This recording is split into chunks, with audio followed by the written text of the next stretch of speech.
Day 2 diri sa Villa Mabiga sa Caraga, Davao Oriental. Og time check, nakamata ko karon mga alas 5 sa buntag. Og naglakaw-lakaw lang ko kadiyot. Nagtatanaw sa palibot ug sa dihang mingaw pa jud siya kay murag tulog pa ang mga tao diri sa resort, guys. Tapos pag-abot na ako sa may baybay, guys, like sheesh, grabe na amaze ko sa view sa dagat oh. Tanaw ba ng view na oh. Wapo kayo. Like, sheesh! Relaxing. Kusog ang hangin, kusog ang balod, nindot ang view, peaceful kayo ang palibot.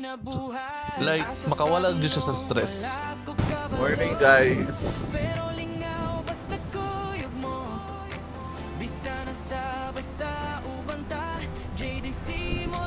Shit. Look at the view. Nindot ko yung kabuntagon, guys, labaw na ning ani ang view mong makita pag mata nimo. Ay, lahi na dyan ba sa makarelax ka taman. Tapos ning ani ang view, at least for the meantime maka-escape ka sa mga stress sa syudad, sa trabaho. Huwag sobrang pa problema na nimo sa imong self. Kaya deserve po na ito magbakasyon, guys, magpahulay. Labaw na ning ani ang view, diba? Tapos timan 25 pesos lang ang entrance fee diri Tapos ning ani na view mong matanaw, diba? Saan naabot ang 25 pesos mo, boy? For this year, sa 2026, guys, makaingon jud ko na mauni ang number 1 place na natuan ako na nindot kayo view as in. Tapos barato na po ng entrance fee. Advantage lang pag na may service kay makalakaw-lakaw gid mo mga aning lugar, guys.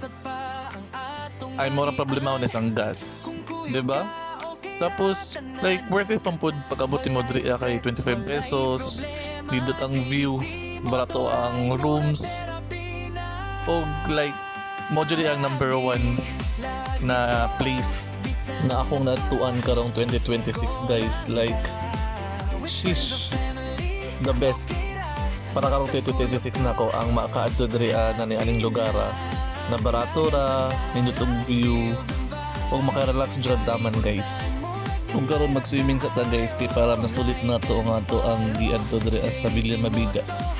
Magsalom-salom sa ang oink-oink, guys. Oh, grabe ang bil-bilan na oh. Grabe ng fats. Nag-expect ko, guys, na after sa balas gyapon ang mata makanako pag abot sa water. Ang ending, mura siya og mga rocks or corals, basta ning anak bato siya. Pero di siya sakit. Kay tawagan na sa unahan kantil. Mao na balag kusog kayong balod sa unahan pag-abot diri sa baybay, medyo dikit siya tantong kusog, pero mapalad yapon ka. Layo na ko ani, guys, pero tagatuhod na gyapon na ako ang water, guys. So ang ending nagpungko-pungko na lang gid ko diri di mahalag layo siya. Pero bisag mabawran ni, guys, ang hapak sa balod gyapon, guys, kin mapalad gyapon ka, kusog gyapon siya. Pero nindot lang pud siya na bisag napungko-pungko lang ko diri makaligo mapuggo. Ang kulang na lang kay magdala ko og kanang kabo. After ligo-ligo, nag sa amin na mga pisa mi, guys, mo na palit sa amin og coffee kiwa mi kadala. Og di mo bala ka kay naa sila'y tindahan diri na pwede niyo mapalit ng mga pagkaon og pwede po magpaluto diri og mga instant pansit canton, kape unsa ba. Pero naa sila'y service charge, malamang libog libre.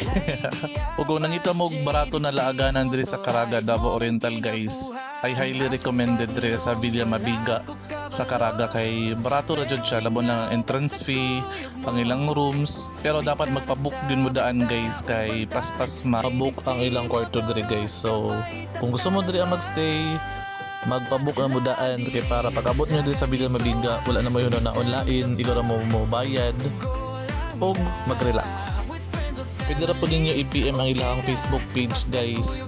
I-search lang niyo ang Villa Mabiga Beach Resort. O very accommodating o paspas mo reply ang ilahang mga staff bisag mabita mo gadlawon.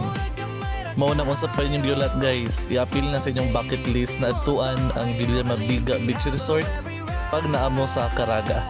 And that's all for today's video, guys. And always remember, ride safe and have fun. Amping takanon mga choy. Ingat. Bye for now.